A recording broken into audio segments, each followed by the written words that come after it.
Yo, what is going on, fam? BN, I'm back again today with the video that you need to be watching, which is going to be a short preview on the new update version 1.3. We have already been teased a little bit about this from IK, and you can see that through our system chats, right? They're saying that they are preparing, right? This is kind of like the new update invitation they always give out where you can come and then report bugs. Now, there are some things that have been posted already in regards to what we may be seeing coming out for the current update, right? Some of those things are going to include, for example, you have the Immortal artifact, you have the Evernight Labyrinth, you have the Ruins radar, new Immortals, new emojis, and the Illusion Battlefield trial. So these are some of the cool things that we are going to be taking a look at today, with the exception of one thing, but again, we'll get to that a little bit later. So let's start off with the let me see here. There's actually a couple things really. But let's start off with the Ruins radar. So this is something that's new, and you can see it here at the bottom of the screen, right? It's kind of replaced the Chronicles tab.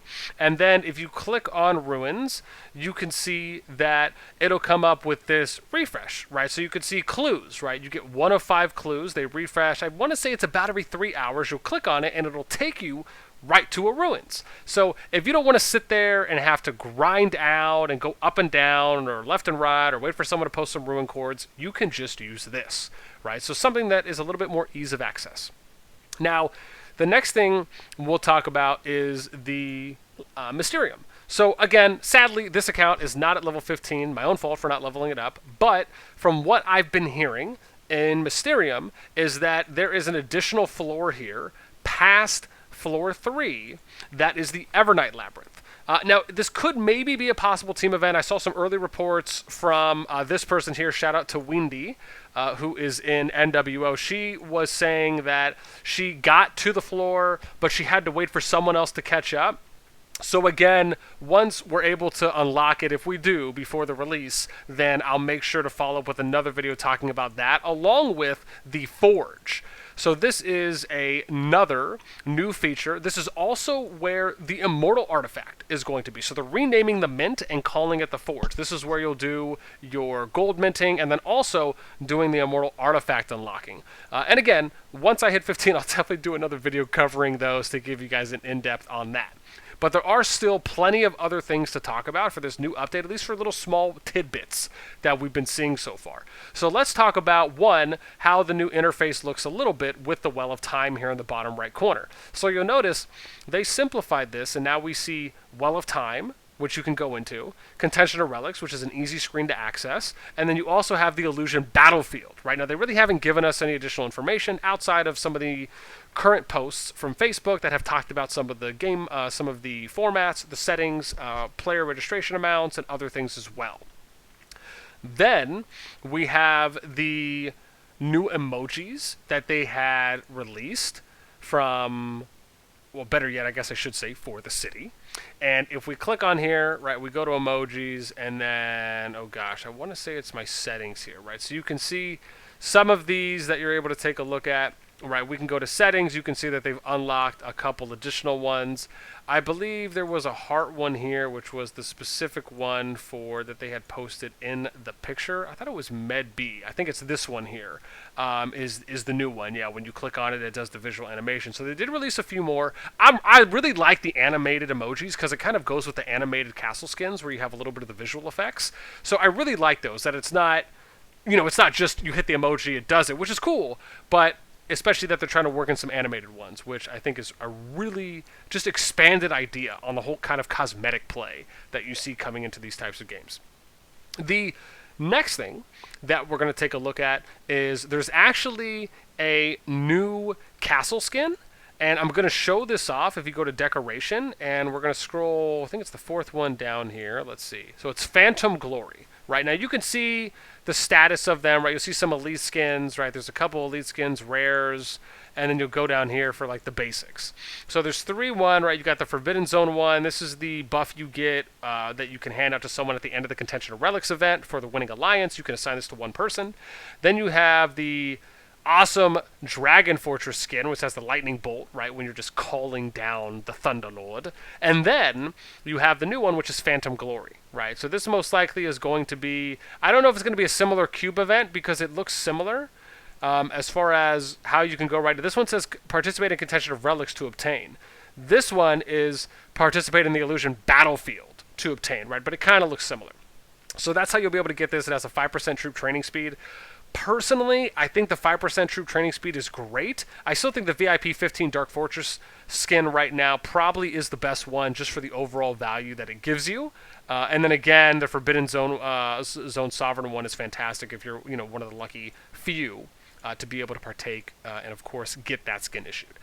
The last big update I want to talk about is the new Immortal editions, right? This is, in my opinion, pretty next level for some of the things that I want to touch on because of how important it is for the potential meta shift, right, that I want to talk about. So before, the current meta right now, for the most part, is really, like fire, lightning, wind, for the most part. Earth is definitely up there, and then it's kind of earth and water, more or less, kind of at the bottom, so to speak, right? You could probably make the argument that Earth can maybe flex somewhere around, I would say maybe like lightning, so to speak, right? With kind of wind and fire being a little bit more consistent in the passive skills that they offer, because one of the things with Lightning Dragon, right, is you have to be able to proc stuns in order to do the double damage for the Lightning Dragon. So in some areas, players feel that you may not get the most out of Lightning Dragon that you could with other element comps.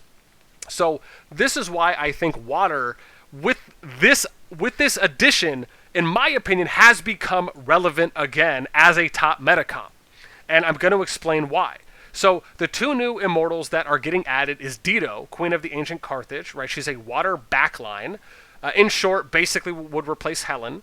And then you have Cyrus the Great, who is a backline fire comp. So this is, somewhat iffy, right? Because typically you'd be running like Ashoka and Empress Wu for your backline on fire. And we'll talk about Cyrus as well. Typically water, you're running Merlin Helen, and then eventually you would work in, right, if you pay, you'd be running like Merlin, Yoshi, late game. For the free-to-plays, you probably would run like Yoshi, Helen. But Ditto most likely may have a chance to be accessible on free-to-play, right? If you click on the shards, there's a new event that's going to come out called King of the Hill. Hopefully it's an event where you can at least get some shards or unlock by using green premium gems. That's the hope. And then Ditto and Cyrus are also going to be getting added to the daily deals, which is nice because at the moment there's only 4 daily deal champs that you can get. Or Immortals, I should say. I was going to show them off real quick here for a sec, but I forgot I'm in the test server. So let's scroll back, and I'm just going to show this off real quick. So with Ditto, the reason why I really believe Ditto is really going to make water relevant again, where they will be able to compete with some of the other top elements, is because of her skill. Right? So grants Frost Armor to all allies for 9 seconds. Frost Armor increases physical defense 600% of the target's level. This can go up to 2,000% of the target's level, and has a 25% chance of inflicting chill on the attacker when receiving a normal attack, reducing their attack speed by 6%, goes up to 20% for 6 seconds. So the chill effect, right, will go, and again, that'll allow for it to last up to 6, and then you have the basically AoE armor that lasts 9 seconds, right, goes up to 2,000 for increasing physical defense. So let me give you a comparison, because this will allow for me to provide a little bit better. So let's look at Charles. Charles creates a shield for all units that absorbs damage by 120%. Your shield absorption will increase by additional 150 for 6. So he gives a shield to everyone, and then for all units, and then he gets an additional buff on his shield. So essentially, right now, keep in mind this is absorption. So you're pretty much absorbing anything. Doesn't matter if it's an auto attack or if it's a skill, right? So the only difference with DD is that it's just for physical. defense, right? So any kind of physical-based skills or for auto attacks is what you're taking. But it's a big skill, right? It's 2,000% that the armor is increasing your physical defense, right? So you're basically increasing, I don't want to, it's not resistance, but you can view it kind of as that way if it might help people better understand. In addition to that, remember that it was very difficult to proc Merlin's double damage because Helen was only chilling for 8%. Now, with Ditto, you're getting 25% potential chill, which means that you now have a higher chance of proccing Merlin's skill a little more often. In my opinion, I really feel like, now again, don't get me wrong, right? Again, magic-based comps will still be effective against this because this is just for physical defense, right? So it's really just going to be, again, as we said, kind of for the auto attack and the physical-based skills. But you're still doing a good job. You're allowing for an AoE shield or an AoE, I guess, defense buff. In addition to, you're also going to be reducing the attack speed, which is just passive. And then you have the 25% of inflicting chill, right, which is also going to help. And then the fourth thing is that you have an opportunity to proc Merlin's skill more often than you did with Helen. So I think Ditto is a great addition to boost up Water, to definitely make them a more relevant top comp. And arguably, I would say, after the addition, if Ditto is somewhat free-to-play available, depending on if she's going to be for green gem currency, then, definitely I would say a must add in, especially if you can get around not having to pay. Then we get to Cyrus. Cyrus is a backline fire immortal. Same thing, you can get him from the King of the Hill event and also being added to the daily deals, so you might have 6 immortals now in the daily deals. In addition, let's look at his skill. Reduces the resilience of 2 random enemy units by 4.5% for 6 seconds. And gives them a 30% chance, which can go up to 100, and also the resilience for the decrease can go up to 50% for their down. And then you have the 30 to 100%, gives them a chance of being stunned for 3 seconds when receiving a crit attack.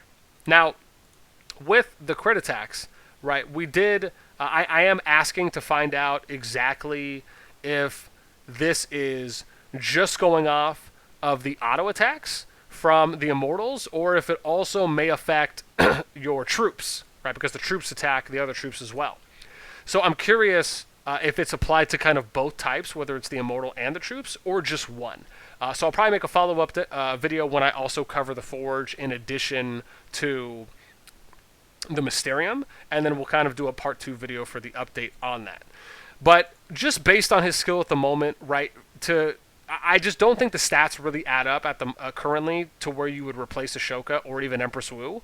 Again, I like it because it kind of is like a slight version of what you would see like with YSG with like the 20% transfer for magic and physical defense and some of those stats. But this is really just more of, again, you're reducing the resilience of the 2 random enemy units up to that for 6 seconds, and then you're giving them a chance of being stunned, right? But it's not a flat rate stun, right? The stun only happens when they receive a crit attack. And if you look at, for example, other Fire Immortals, like let's look at Ashoka, right? Don't get me wrong, right? These are just base level stats, right? The crit is going to increase as you level, as you level them up. But you have to keep in mind that you may have to add on some support skills to increase crit rate. You may have to wait until you level them up to kind of get the crit rate a little more off, a little higher. But none of the Immortals like Ashoka, Empress Wu, and, oh gosh, I think the other one here is Frederick. Yeah, God, I have to always keep remembering these names. Right, none of these have a skill where, like, it increases crit rate, right? So you're really getting that off the dragon. The dragon's 3rd skill for fire, where you would use that to increase the overall crit rate, and then in addition to adding on any additional support skills, right, to try and proc the ability from Cyrus as much as you can. So, like I said, I think the Immortal, on paper, it just seems like it needs to be tested a little more, right? I think DD is the big win here for Water. I think Cyrus is probably going to have to be play tested a little bit more to see how he can really fit in to a fire comp, or maybe another comp might pop up that he can be utilized. But guys, look, that's pretty much it for me covering the version 1.3 update. Like I said, we'll definitely come out with a part 2 video after I'm able to level up my Pioneer test account, because I had an account that was leveled, but I lost that from the account binding update that popped in. But that's pretty much it for everything that we have so far. Again, we'll wait for them to release patch notes and then, again, making my second video a little bit later. I hope you guys enjoyed, and let me know what you think in the comments down below. Do you like some of the new additions? What do you think about the Immortals? Right, so far in this kind of a V1.3 update teaser. And look, that's it for me. I'll catch you guys next time. Peace!